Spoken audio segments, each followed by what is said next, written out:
नमस्ते दोस्तों। आज मैं आपको एक ऐसी कहानी सुनाने जा रही हूँ जो दिल को छू जाएगी। ये कहानी है प्यार की, सपनों की और कभी हार न मानने की। अगर आप कभी निराश महसूस करते हैं तो ये कहानी आपको नई उम्मीद देगी।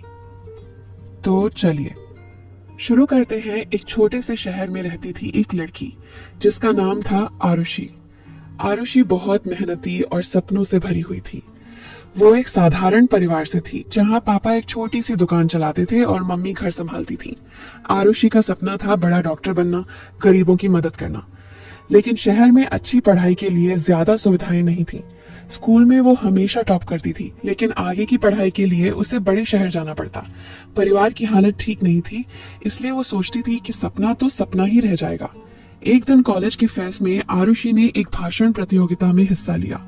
विषय था सपनों को सच कैसे बनाएं। वो मंच पर खड़ी हुई, थोड़ा डर रही थी, लेकिन जैसे ही बोलना शुरू किया उसके शब्दों में जादू था। सब लोग मंत्रमुग्ध होकर सुन रहे थे। उसी फेस्ट में आया था एक लड़का, नाम था विवान। विवान एक बड़े शहर से था। वो इंजीनियरिंग की पढ़ाई कर रहा था और फेस्ट में गेस्ट के तौर पर आया था। विवान भी सपनों का पीछा करने वाला था। उसने अपनी मेहनत से स्कॉलरशिप जीती थी और अब एक बड़ी कंपनी में इंटर्नशिप कर रहा था। आरुषि का भाषण सुनकर विवान बहुत प्रभावित हुआ। भाषण के बाद वो आरुषि के पास गया और बोला, तुम्हारा भाषण कमाल का था, तुम सच में सपनों को जीती हो। आरुषि शर्मा गई लेकिन मुस्कुराई। दोनों की बातें शुरू हुई। विवान ने पूछा, तुम्हारा सपना क्या है? आरुषि ने बताया डॉक्टर बनने का। विवान ने कहा, तो फिर रुक क्यों रही हो? मेहनत से सब मुमकिन है। मैंने भी संघर्ष किया है लेकिन कभी हारा नहीं। धीरे धीरे दोनों की दोस्ती हो गई। विवान आरुषि को प्रोत्साहित करता। वो कहता, आरुषि, प्यार सिर्फ दिल का नहीं होता, सपनों का भी होता है। अपने सपनों से प्यार करो, वो जरूर तुम्हें मिलेंगे। आरुषि को विवान की बातें बहुत अच्छी लगती। वो उससे फोन पर घंटों बात करती। विवान उसे पढ़ाई की टिप्स देता, मोटिवेशनल किताबें सुझाता। आरुषि ने फिर से मेहनत शुरू कर दी। उसने मेडिकल एंट्रेंस की तैयारी शुरू की। दिन रात पढ़ती, लेकिन कभी थकती नहीं क्योंकि विवान का साथ था। एक दिन आरुषि को पता चला कि उसके पापा की दुकान पर कर्ज हो गया है। परिवार मुश्किल में था। आरुषि रोने लगी। उसने विवान को बताया। विवान ने कहा, आरुषि, ये वक्त है मजबूत बनने का। मैं हूं ना तुम्हारे साथ, हम मिलकर सब ठीक कर लेंगे।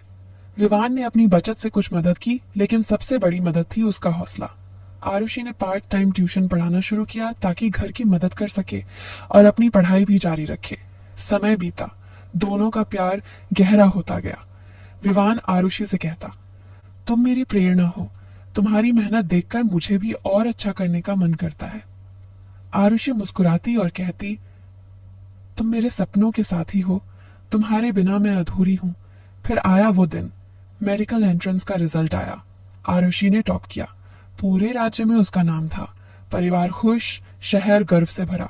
विवान सबसे पहले बधाई देने आया। उसने आरुषि को गले लगाया और कहा, देखा, सपने सच होते हैं, बस विश्वास और मेहनत चाहिए। आरुषि ने कॉलेज ज्वाइन किया। पढ़ाई के साथ साथ वो गरीब बच्चों को फ्री ट्यूशन देती। विवान अपनी जॉब में तरक्की करता गया। दोनों ने फैसला किया कि शादी तब करेंगे जब दोनों अपने पैरों पर मजबूत खड़े होंगे। सालों बाद आरुषि एक सफल डॉक्टर बनी। उसने अपना क्लिनिक खोला जहां गरीबों का फ्री इलाज करती। विवान एक बड़ी कंपनी का हेड बना। आखिरकार दोनों की शादी हुई। एक सादा लेकिन प्यार से भरा समारोह। शादी के दिन विवान ने आरुषि से कहा, तुमने मुझे सिखाया कि सच्चा प्यार वो है जो एक दूसरे को ऊपर उठाए, सपनों को पंख दे। आरुषि ने जवाब दिया, और तुमने मुझे सिखाया कि मुश्किलें आती हैं, लेकिन साथ हो तो सब आसान हो जाता है। दोस्तों, आरुषि और विवान की ये कहानी बताती है कि जीवन में प्यार और प्रेरणा साथ साथ चलते हैं। अगर आप किसी से प्यार करते हैं तो उसे सपनों की उड़ान भरने में मदद करें, और अगर आप अकेले हैं तो खुद से प्यार करें, अब सपनों से। कभी हार मत मानो। मुश्किलें आएंगी, लेकिन मेहनत और विश्वास से सब जीता जा सकता है। सच्चा प्यार वो नहीं जो सिर्फ दिल को सुकून दे, बल्कि वो जो जीवन को नई दिशा दे। आरु विवान आज खुश हैं क्योंकि उन्होंने एक दूसरे के सपनों को अपना सपना बनाया। तो दोस्तों, अगर आपको ये कहानी पसंद आई तो लाइक करें, शेयर करें और कमेंट में बताएं कि आपका सपना क्या है। मैं अगली कहानी में फिर मिलूंगी। तब तक सपनों का पीछा करते रहिए। नमस्ते।